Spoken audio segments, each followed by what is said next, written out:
नमस्कार dear friends, ये class 12th chapter number first physics का और चैप्टर का नाम है विद्युत आवेशता क्षेत्र।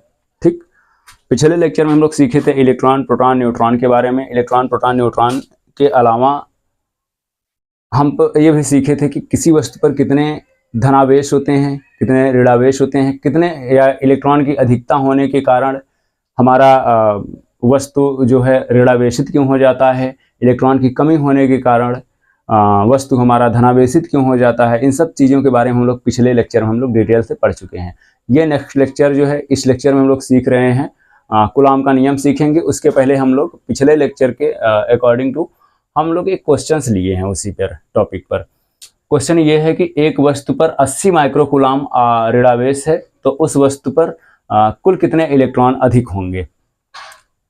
तो ये क्वेश्चन है।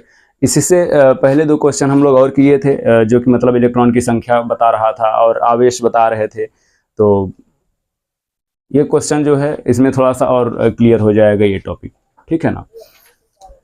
इसके पहले अगर हम बता दें कि ये हमारा लेक्चर अगर आप डिटेल से देख रहे हैं तो सारा का सारा नोट्स आप खुद से बना सकते हैं, क्योंकि ये जो हमारा जो हम दे रहे हैं आपको, हमारा एक अपना कंटेंट है, बहुत अच्छे लेवल का नोट्स है हमारा।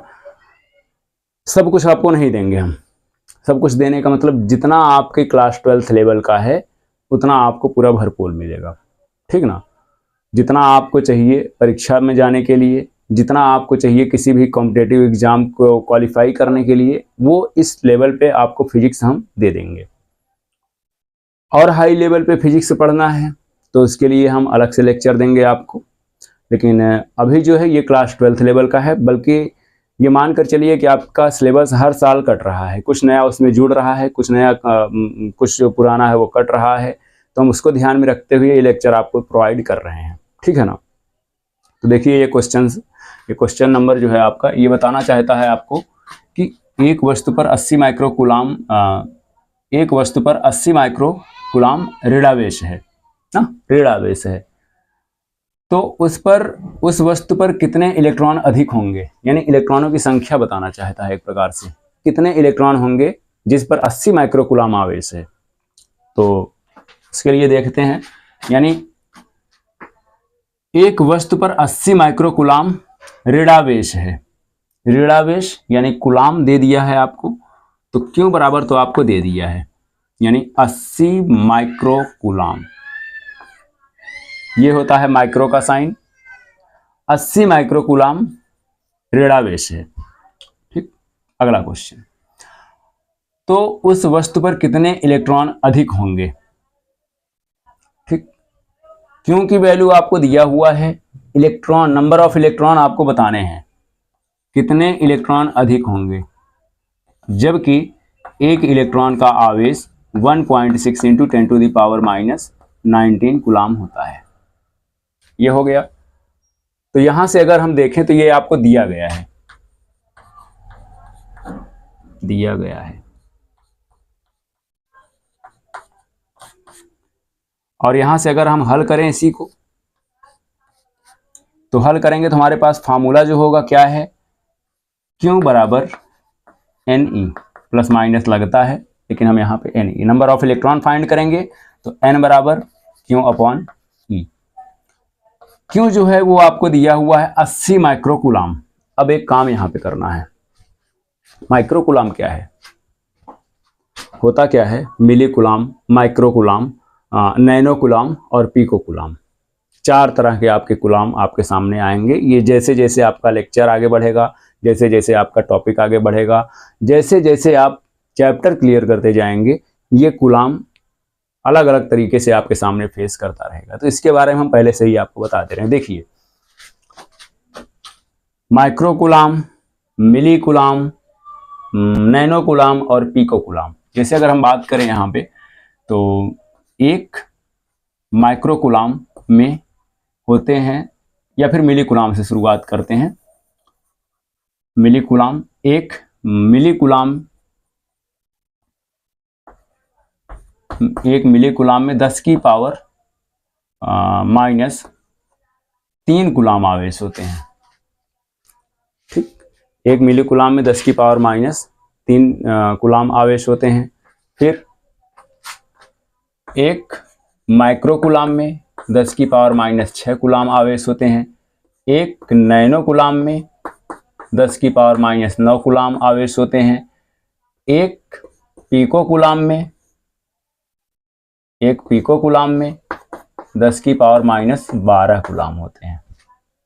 ठीक है ना, 1 पीको कूलाम में 10 की पावर माइनस 12 कूलाम होते हैं। तो सबसे पहले आपको दिया है क्या, 80 माइक्रो कूलाम। तो 80 माइक्रो कूलाम को ना आप कूलाम में चेंज करिए, क्योंकि देखिए बेटा, जो भी डेरिवेशन किया जाता है तो डेरिवेशन करते टाइम हम लोग ये ध्यान रखते हैं कि हमें एसआई यूनिट को लेकर के चलना है। हम ये micro coulomb, pico coulomb, nano coulomb को लेकर के नहीं डेरिवेशन किए हैं। इसका ये जो हमारे पास फार्मूला है, इसको हम कूलाम मान करके डिराइव्ड किए हैं इस फार्मूले को। तो उस तरह से अगर हम कूलाम में नहीं चेंज करके रखेंगे तो हमारा जो आंसर है वो गलत आएगा। इसलिए आपको चेंज करना पड़ेगा। जैसे लंबाई का मात्रक क्या होता है, मीटर। हमें और कुछ अगर सेंटीमीटर में दे देता है तो उसे हम मीटर में चेंज करते हैं, फिर उसके बाद उस वैल्यू को पुट करते हैं। अगर ऐसा हम नहीं करते हैं तो हमारा जो आंसर होगा वो गलत आ जाएगा। तो उसके लिए हम क्या करते हैं, इसे चेंज करते हैं। तो अगर हम इसकी बात करें, यहाँ पे 80 माइक्रो कूलाम बोला है तो 80 लिख दीजिए गुणे में 1 माइक्रो कूलाम में कितने कूलाम होते हैं, 10 की पावर माइनस 6 कूलाम।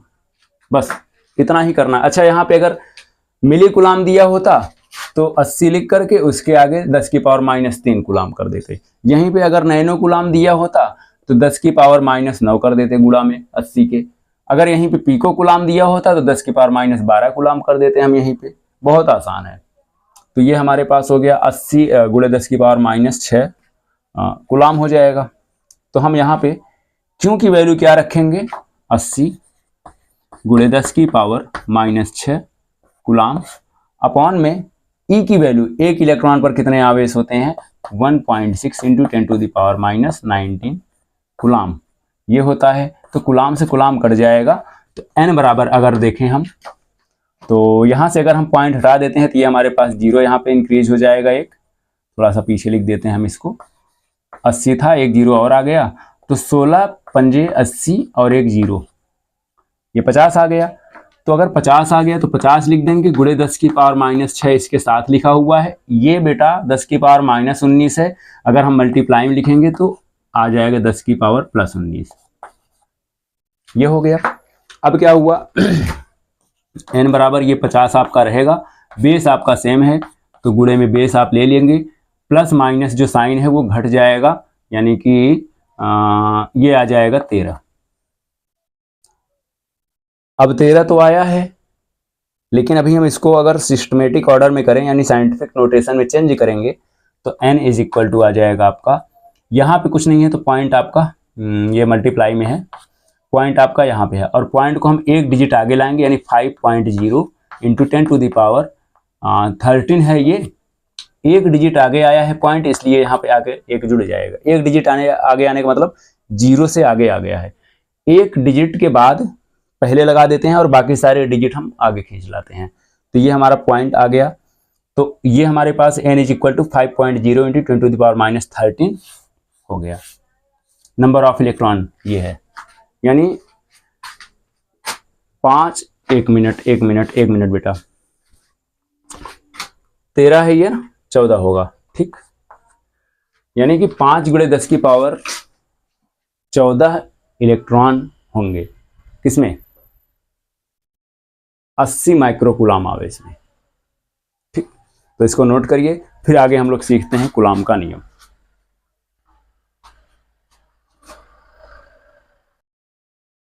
तो ये देखिए कूलाम का नियम, अगर हम यहां से कूलाम का नियम देखें, कूलाम का नियम जो है सन 1785 ईस्वी में फ्रांसीसी वैज्ञानिक एक थे, चार्ल्स एंगस्ट्रॉम कूलाम। जो कूलाम का जो मतलब आवेश का जो मात्रक बना है कूलाम, वो इन्हीं का सरनेम लिया गया है, चार्ल्स एंगस्ट्रॉम कूलाम। इन्होंने 1785 ईस्वी में यह नियम प्रतिपादित किया था, जिसे हम लोग कूलाम का नियम कहते हैं, और बहुत इंपॉर्टेंट टॉपिक है ये। तो देखिए सन 1785 ईस्वी में फ्रांसीसी वैज्ञानिक फ्रांसीसी वैज्ञानिक चार्ल्स एंगस्ट्रॉम कुलाम ने एक नियम प्रतिपादित किया जिसे कुलाम का व्युत्क्रमानुपाती बल नियम कहते हैं। ये अब इसको चाहे आप दिमाग में एक स्टोरी के तौर पर याद रखिए या फिर रटते रहिए।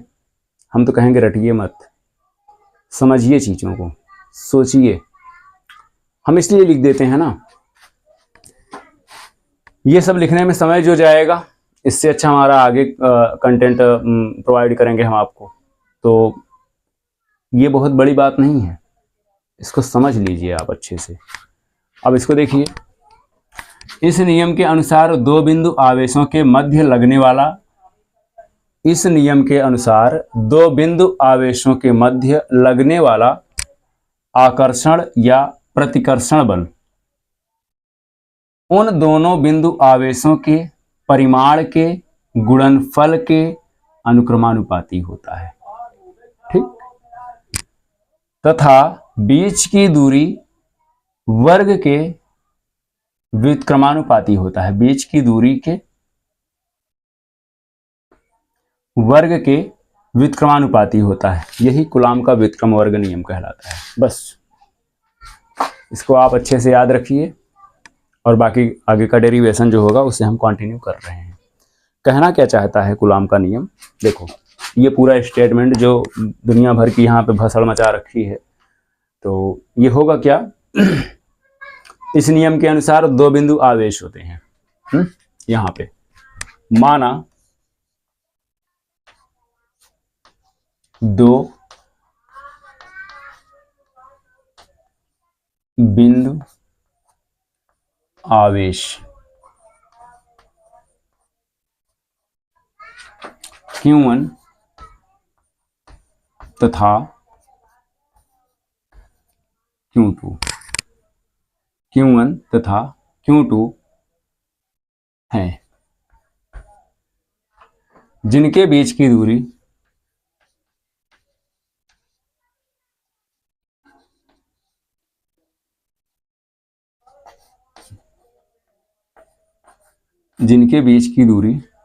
R है और आवेशों पर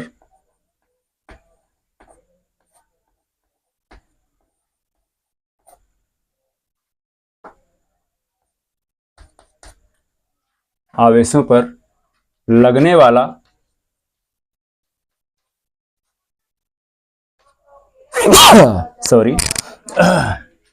लगने वाला बल F है। बस कितना समझ में आया। माना दो बिंदु आवेश Q1 तथा Q2 हैं, जिनके बीच की दूरी R है और आवेशों पर लगने वाला बल F है। अब क्या होगा यहाँ पे, अब आगे का प्रोसेस शुरू करते हैं। दो बिंदु आवेश हैं Q1 Q2, ये मान लीजिए 1 हो जाएगा, ये Q2 हो जाएगा। इनके बीच की जो दूरी है वो R है। ठीक, इनके बीच की दूरी R है और इन पर जो बल लग रहा है F। अब देखो बेटा आगे ये क्या कहना चाहता है। इस नियम के अनुसार दो बिंदु आवेशों के मध्य लगने वाला आकर्षण या प्रतिकर्षण, यानी वो बल इन दोनों आवेशों को आकर्षित भी कर सकता है, वो बल इन दोनों को प्रतिकर्षित भी कर सकता है। दोनों प्रकार का बल लग सकता है, वो कंडीशन के हिसाब से है। अगर ये माइनस क्यों है, ये प्लस क्यों है, तो क्या होगा, आकर्षण होगा। ये भी प्लस क्यों है, ये भी प्लस क्यों है, तो प्रतिकर्षण होगा। तो वो आवेश के ऊपर डिपेंड करता है। फिर आवेशों के मध्य लगने वाला आकर्षण या प्रतिकर्षण बल उन दोनों बिंदु आवेशों के परिमाण के गुणनफल के अनुक्रमानुपाती। इसका जो परिमाण है इन दोनों के जो परिमाण है इनका जो गुणनफल होगा ना, यानी परिमाण Q1 का इंटू Q2 का जो परिमाण होगा, इसका अनुक्रमानुपाती क्या होगा, F के। इन दोनों का जो परिमाण होगा इन दोनों का गुणनफल F के अनुक्रमानुपाती होगा। आगे देखिए,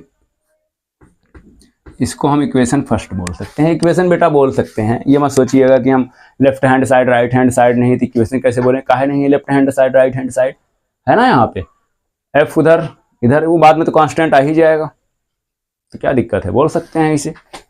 फिर आगे, गुणनफल के अनुक्रमानुपाती होता है तथा बीच की दूरी के वर्ग के व्युत्क्रमानुपाती होता है। जो इनके बीच की जो दूरी है, दूरी क्या है, r है, r के व्युत्क्रमानुपाती होगा, यानी कि बल जो होगा इनके r के वर्ग के व्युत्क्रमानुपाती होगा। इतना समझ में आया, बीच की दूरी के वर्ग के व्युत्क्रमानुपाती होता है, यही कूलाम का नियम कहलाता है। बस अब इसी को सॉल्व कर लीजिए, हो गया कूलाम का नियम। तो बस समीकरण 1 और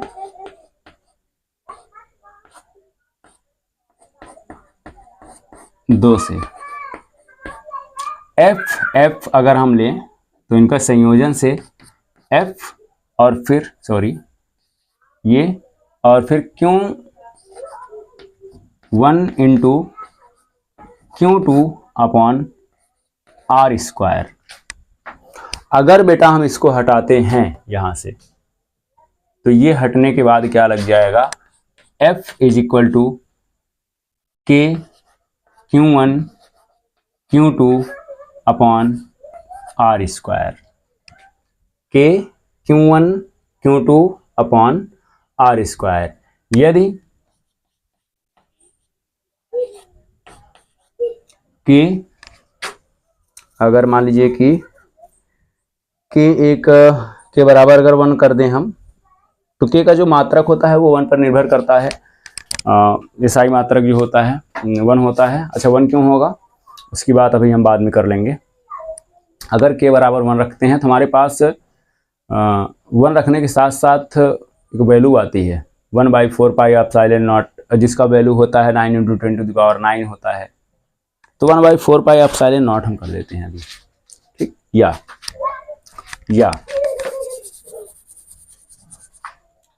या F is equal to 1/4 pi epsilon not into Q1 Q2 upon R square, इतना हुआ।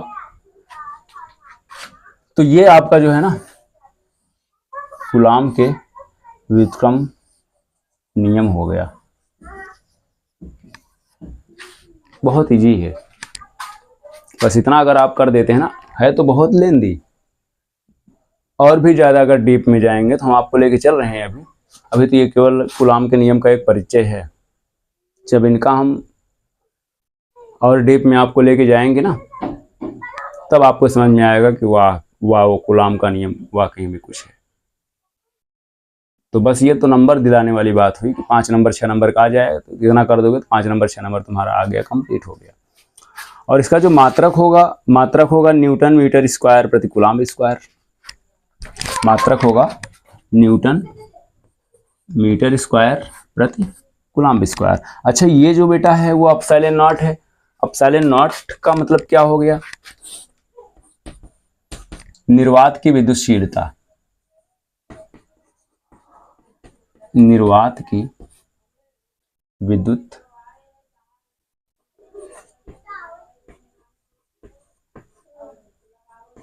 विद्युतशीलता,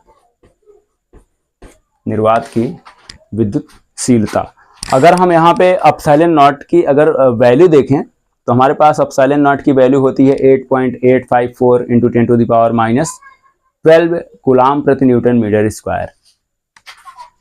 8.854 × 10⁻12 कूलाम प्रति न्यूटन मीटर स्क्वायर, ये इसकी वैल्यू होती है। एप्सिलॉन नॉट इसे बोलते हैं। और ये तो रहा एक परिचय, इसको नोट करिए, तो इसको मिटा दें, फिर आगे लेके चलें को।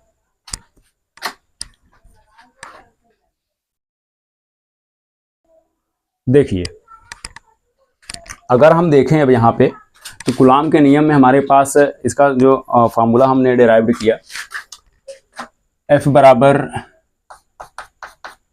1/4 epsilon not into Q 1Q2 upon R square.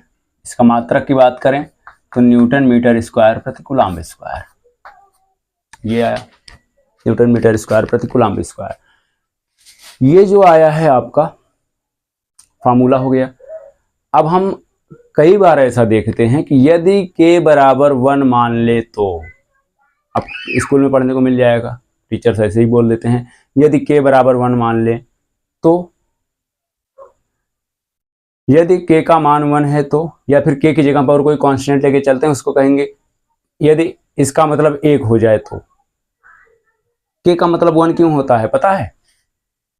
k बराबर 1 क्यों होता है? पूछिएगा कभी, अगर ऐसा कंडीशन सामने आ जाए तो पूछेंगे ना, तो कहेंगे बस केवल मान लेते हैं।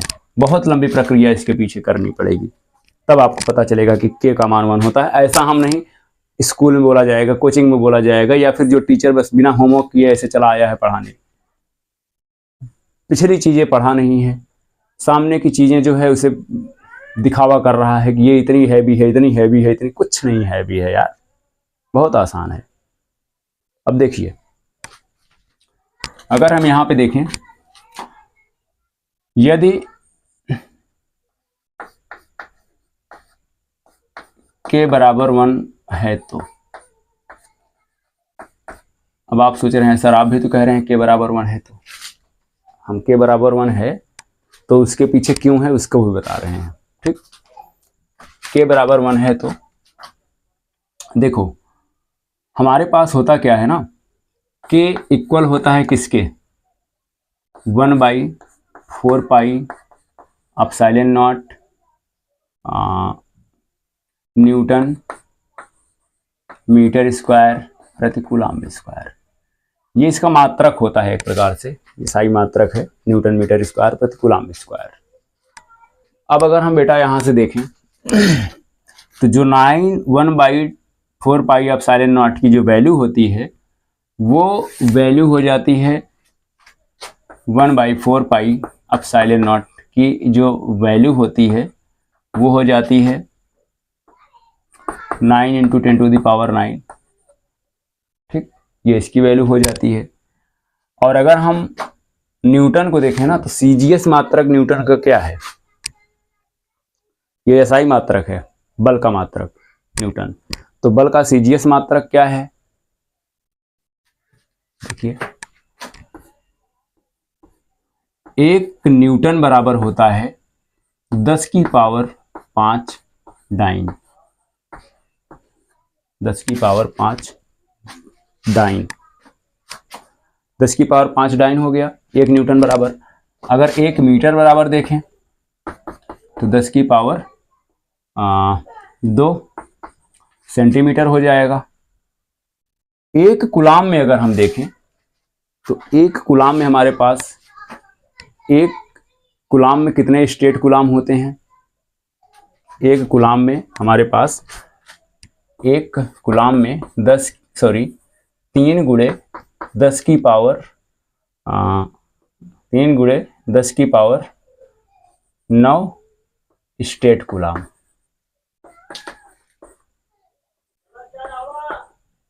स्टेट कूलाम होते हैं। स्टेट कूलाम का सीजीएस मात्रक होता है स्टेट कूलाम।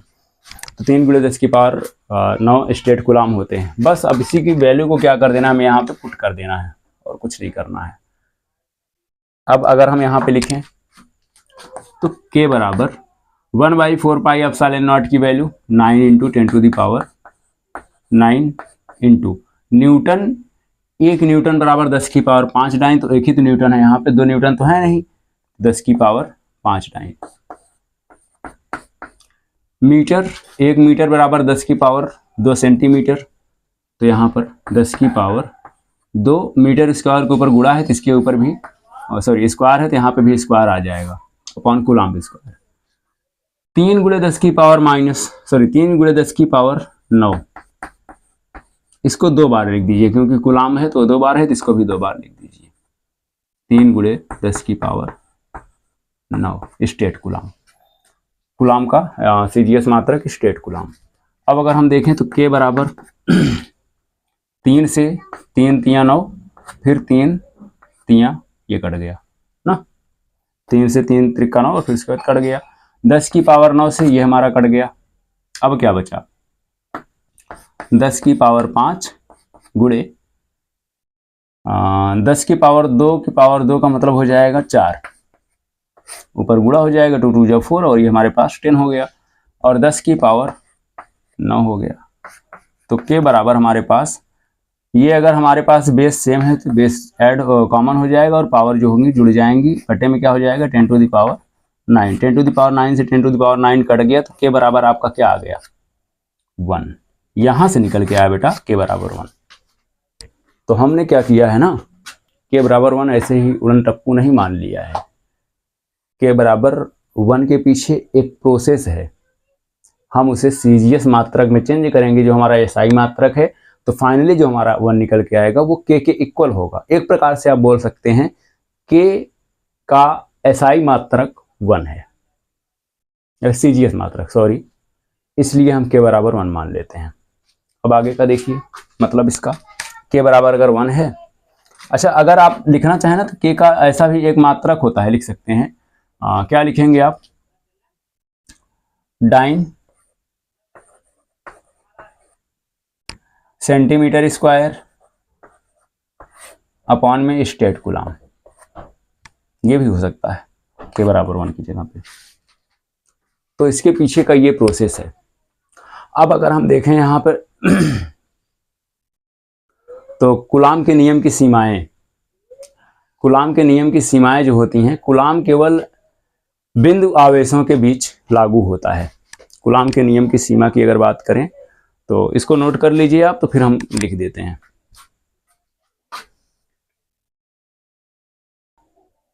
तो देखिए कूलम्ब के नियम की सीमाएं, कूलम्ब के नियम की सीमाएं क्या हैं, कूलम्ब का नियम केवल बिंदु आवेश या स्थिर बिंदु आवेशों के मध्य कार्य करता है। कूलम्ब का नियम केवल बिंदु आवेश या स्थिर बिंदु आवेशों के मध्य कार्य करता है। ये कूलम्ब के नियम की एक सीमा है। बोल देगा कूलम्ब का नियम लिखिए और उसकी सीमाएं लिखिए एवं उसका महत्व भी लिखिए, ऐसा बोल देगा क्वेश्चन में कि कूलम्ब का नियम लिखिए और उनकी सीमाएं लिखिए और उनका महत्व लिखिए। तो कूलम्ब के नियम के साथ साथ उसका डेरिवेशन के साथ साथ आप ये सीमाएं और महत्व भी लिखना अनिवार्य होगा आपके लिए, तभी तो पूरा कंप्लीट नंबर मिलेगा आपको। तो यहाँ पे बोला है कि यह एक प्रायोगिक नियम है। कूलम्ब का नियम जो है प्रयोग के द्वारा सिद्ध किया गया है। ऐसे ही नहीं कोई भी आकर के बोल दिया कि चार्ल्स एंगस्ट्रॉम नाम का आदमी आया और बोल दिया कूलम्ब का नियम होता है F बराबर 1/4 pi epsilon not Q1 Q2 upon R square, ऐसा नहीं कोई बोल दिया है। यह एक प्रायोगिक नियम है। दूसरा, दो बिंदु आवेशों के बीच लगने वाले बल पर उसके पास स्थित अन्य आवेशों की उपस्थिति का कोई प्रभाव नहीं पड़ता है। एक नहीं 1000 आवेश आ जाएं, लेकिन अगर 2 आवेश अपने मध्य लगने वाले बल पर कार्य कर रहे हैं तो अगल बगल चाहे जितने आवेश होंगे कोई प्रभाव नहीं पड़ेगा। तो कूलम्ब के नियम का ये महत्वपूर्ण टॉपिक है, ठीक। तो इसको नोट करिए, फिर आगे चलते हैं, हम लोग सीखेंगे एकांक आवेश। ओके, एकांक आवेश सीखते हैं।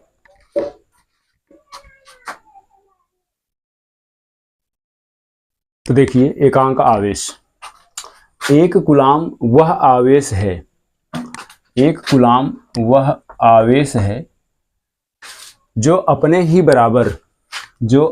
बराबर एवं सजातीय आवेश से वायु या निर्वात में 1 मीटर की दूरी पर रखे जाने पर उस पर 9 × 10⁹ का न्यूटन का प्रतिकर्षण बल आरोपित करता है। प्रतिकर्षण बल क्यों बोला, आकर्षण भी तो बोल सकता था। प्रतिकर्षण ही क्यों बोला, प्रतिकर्षण बल बोला है ना यहाँ पे, सजातीय आवेश। और जब सजातीय आवेश होते हैं पॉजिटिव पॉजिटिव होंगे तो दूर भागेंगे यानी प्रतिकर्षित होंगे। तो बोला है कि एक कूलाम वह आवेश है जो अपने ही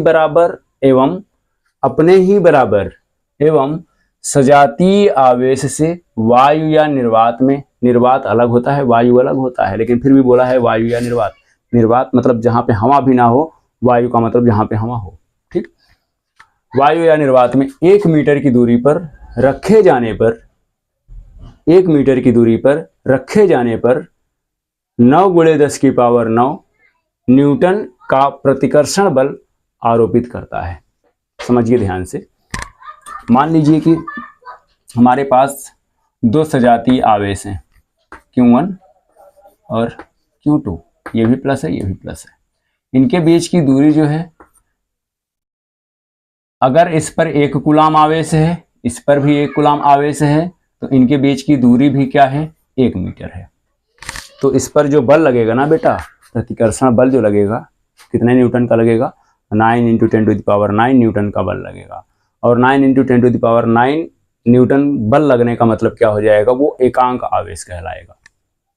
तो एकांक आवेश के लिए अगर यहाँ पर देखें तो Q1 × Q2 अपॉन R² × 1/4πε0, इसी को रख दीजिए, सॉल्व हो जाएगा। देखिए बोला है ना कि 1 कूलाम वह आवेश है जो अपने ही बराबर एवं सजातीय आवेश से अपने ही बराबर। अगर मान लीजिए Q1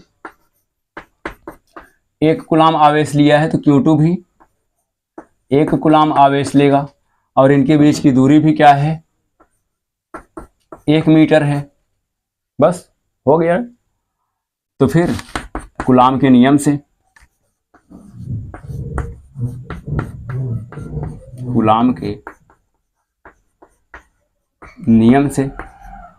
क्या है 1/4πε0 × Q1 Q2 अपॉन R²। जहां 1/4πε0 की जो वैल्यू होगी बेटा, 1/4πε0 की जो वैल्यू होगी वो होती है 9 × 10⁹ ठीक।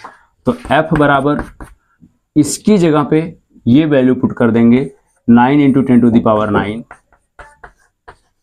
इंटू Q1 की जगह पे 1 कूलाम आवेश इंटू Q2 की जगह पे 1 कूलाम आवेश यानी 1 × 1, R की जगह पे 1 मीटर यानी 1। तो F बराबर 9 × 10⁹, 1 × 1 यानी 1 का स्क्वायर, ये भी 1 का स्क्वायर और ये भी 1 का स्क्वायर मान लीजिए हो जाएगा गुणा होने के बाद। तो फिर से 1 का स्क्वायर यानी 1/1, फिर इसके बाद कटेगा तो वो भी क्या आएगा, 1 ही आएगा। तो यानी F बराबर 9 × 10⁹ न्यूटन।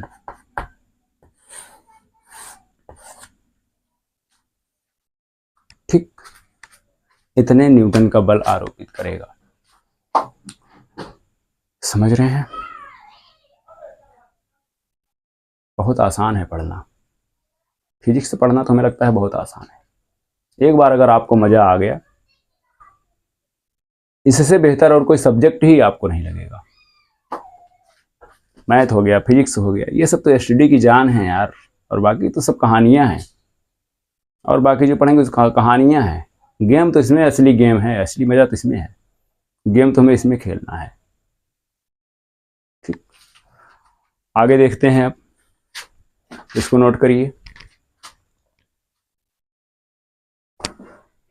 तो देखिए, विद्युत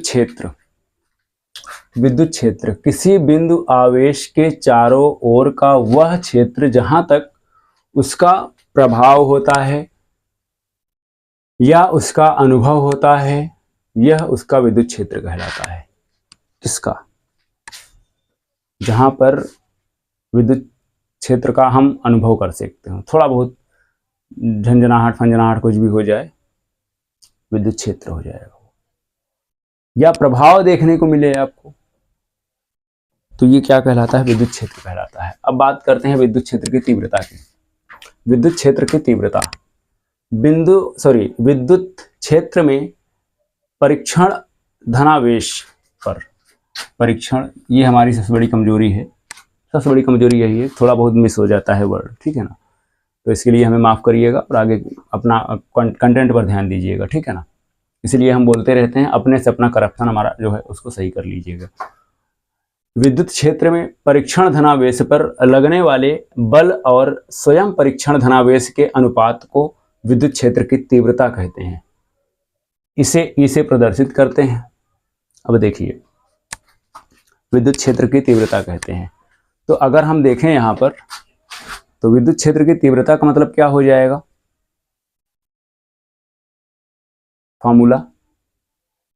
फॉर्मूला होगा इसका F बराबर, यानी बल बराबर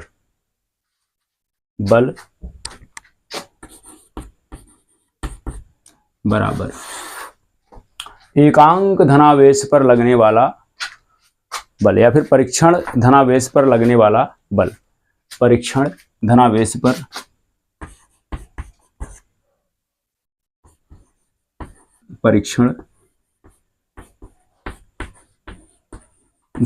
पर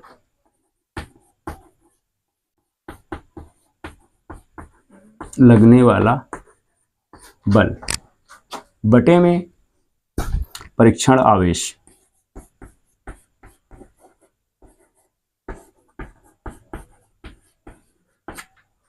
बल को हम लोग F से डिनोट करते हैं, तो वेक्टर F हो जाएगा। परीक्षण धनावेश पर लगने वाला बल, परीक्षण धनावेश पर लगने वाला बल क्या होगा? परीक्षण धनावेश पर लगने वाला बल, एक मिनट, थोड़ी सी गलती हो गई हमसे। गलती क्या हुई है? गलती ये हुई है हमसे कि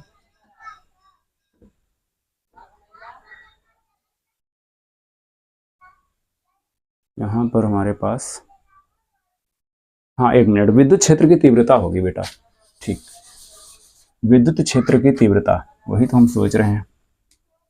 विद्युत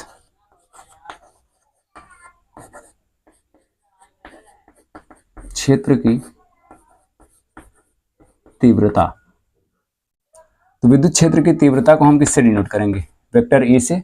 परीक्षण धनावेश पर लगने वाला बल जो होगा वो वेक्टर F होगा। परीक्षण आवेश जो होता है वो Q0 कहलाता है। तो ये हो जाएगा परीक्षण धनावेश। अच्छा, अब यहाँ पे क्या है कि यह एक सदिश राशि है। इसका SI मात्रक न्यूटन प्रति कूलाम होता है। किसका? विद्युत क्षेत्र की तीव्रता का। यह एक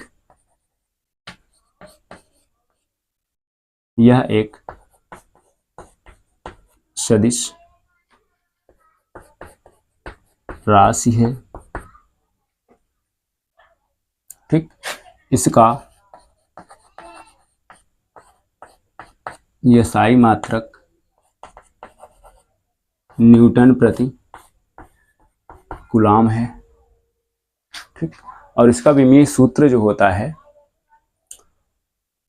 इसका विमीय सूत्र हो जाएगा, विमीय सूत्र जो होता है इसका,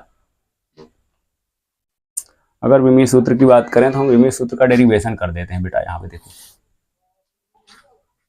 विमीय सूत्र का डेरिवेशन जो होगा वो हो जाएगा, होता तो है इसका विमीय सूत्र ml स्क्वायर टी माइनस -3 और a-1, ml स्क्वायर, या l स्क्वायर नहीं होगा, चलिए देखते हैं। बल को हम क्या लिख सकते हैं? बल बराबर हमारे पास होता है द्रव्यमान गुणे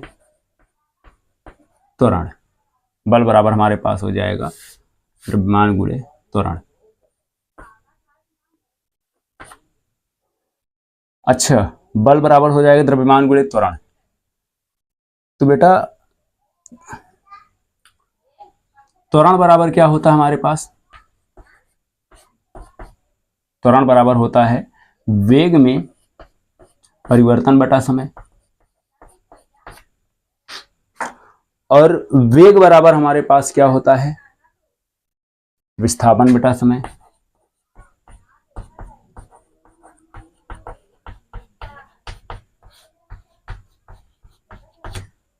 वेग बराबर हमारे पास हो जाएगा विस्थापन बटा समय। दिख रहा होगा कि नहीं यार? एक काम करते हैं, आप इसको नोट कर लीजिए, तब हम इसका डेरिवेशन करते हैं। इसको मत नोट करिएगा, ठीक। इसका भी सूत्र हम लिखते हैं, इसको आप नोट कर लीजिए फिर।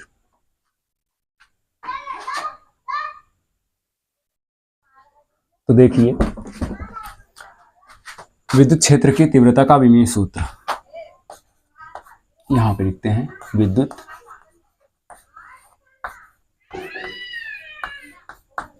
क्षेत्र की तीव्रता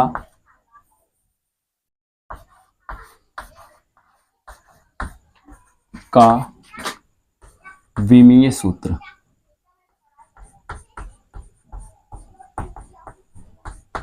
विमीय सूत्र, विद्युत क्षेत्र की तीव्रता का विमीय सूत्र अगर देखें तो हमारे पास विद्युत क्षेत्र की तीव्रता का सूत्र क्या आया था, वेक्टर E बराबर vector F upon Q not आया था। तो F जो है वो हमारा क्या है, एक प्रकार का बल है। F जो है वो एक प्रकार का बल है, और बल बराबर हमारे पास होता है द्रव्यमान, अरे यार लिखा जाए जल्दी से, द्रव्यमान गुणे त्वरण। और बेटा त्वरण बराबर आपके पास सूत्र होता है विस्थापन बटा समय, नहीं एक मिनट, विस्थापन नहीं, वेग में परिवर्तन बटा समय, यानी वेग बटा समय हम कर देते हैं। और वेग बराबर आपके पास फार्मूला होता है विस्थापन बटा समय।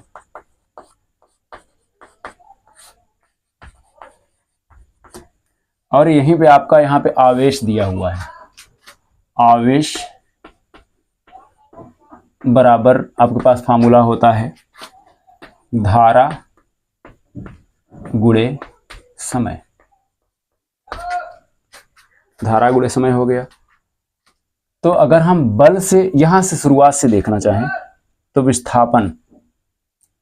विस्थापन का जो विमीय विश्लेषण अगर हम आप पढ़े हों क्लास 11th में, तो हो जाता है विस्थापन का मात्रक होता है मीटर, और मीटर का मतलब होता है लेंथ, उसका हो जाएगा लेंथ, और इसे हम लोग किससे डिनोट करेंगे, कैपिटल एल से। तो विस्थापन से निकल के आता है क्या, कैपिटल एल। और समय क्या है, टाइम को हम कैपिटल टी से डिनोट करते हैं। तो इसको क्या हो जाएगा हमारे पास, एल टी की पावर -1। ये क्लास 11th में बेटा ये पढ़ाया गया है, अगर नहीं पढ़ाया गया होगा तो भी आप विमीय सूत्र कैसे लिखें डाल दीजिए, नेट पर तमाम वीडियो डाले पड़े रहते हैं ऐसे सब, तो वहाँ से आप सीख सकते हैं। नहीं तो हम खुद ही अपना इसको लेक्चर प्रोवाइड करेंगे आपके पास। तो हमारे पास वेग का क्या निकल के आया, एल टी -1। तो अब हम त्वरण इसी से निकाल लेंगे। तो त्वरण का मतलब हो जाएगा, हाँ आ रहे हैं चलो, अच्छा ठीक है चलो आ रहे हैं तो खाते हैं, चलो ठीक है चलो आ रहे हैं। वेग बराबर क्या हो जाएगा, एल टी -1, खाना खाने बुला रहा है आकर, इंतजार करते हैं ना सब मेरा खाने के लिए। हम चलेंगे खाएंगे तभी सब खाएंगे। वही समय हो रहा है 9:43 हो रहे हैं रात के, तो लगभग वही 10 बजे तक खाना पीना खाते हैं हम लोग। तो चल रहे हैं अभी, ठीक, सीख लीजिए आप लोग, देख लीजिए।